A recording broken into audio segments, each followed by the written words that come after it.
We have all heard about slavery. Gladiators in ancient Rome, peasants in Middle Ages, or African men and women captured and transported across the Atlantic Ocean to both Americas. Stories of slavery are testimonies full of abuse, exploitation, and dehumanization. In the 19th and 20th century, slavery was banned and enslaved people were set free.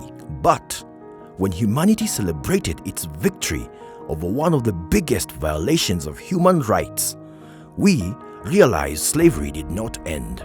It evolved and appeared as human trafficking. From Europe to Asia, America, and Africa, stories of recruited, transported, and exploited men, women, and children, victims of human trafficking, exposed the horrors of modern-day slavery. Human trafficking starts with a promise of a good job, good education, or good marriage, and ends with exploitation such as prostitution, forced labor, or organ removal. Human trafficking, modern-day slavery, is a global problem with millions of people enslaved every year. It is also a third source of income for organized crime after drugs and weapons. Every year, traffickers earn billions of dollars from exploiting their victims. Victims who often lose their health and life as a result of exploitation. In the year 2000, United Nations recognized human trafficking as one of the biggest global problems and passed a counter-trafficking law. Under this law, trafficking was defined as any activity that with the use of means, such as deception, leads to exploitation of a victim. Since the victims are children, the law requires the use of different methods in defining human trafficking. Remember, always differentiate child trafficking from adult human trafficking. By child, we mean any person under the age of 18. This is because a child can never consent to human trafficking. Child trafficking takes place when two components happen: activity and purpose. Adult human trafficking takes place when three components happen: activity, means, and purpose.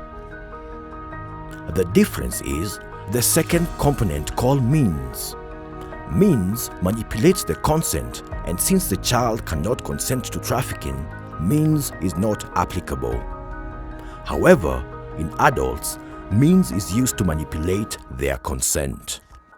So, child trafficking equals to activity and purpose, while adult human trafficking equals to activity, means, and purpose. By the activity component, we understand recruitment, transportation, transfer, harboring, or receipt of persons. By means component, we understand as the threat or use of force, abduction, fraud, deception, the abuse of power or a position of vulnerability, giving or receiving of payments or benefits. The purpose component we understand as exploitation. Exploitation takes several forms: sexual exploitation, forced labor, domestic servitude, slavery, prostitution, child marriage, child labor, and organ removal, as well as other forms of exploitation.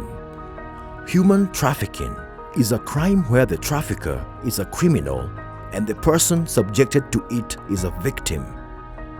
That is why all victims of human trafficking should be granted protection. Kenya, as well as any other country in East Africa, is a source, transit, and destination for victims of human trafficking. That means men, women, and children are either recruited, passed through, or exploited in Kenya. Some victims of human trafficking never leave the country. Others are recruited in Kenya and are exploited abroad. while others come from abroad and are exploited in Kenya. Remember, you do not have to cross international borders to be a victim of human trafficking.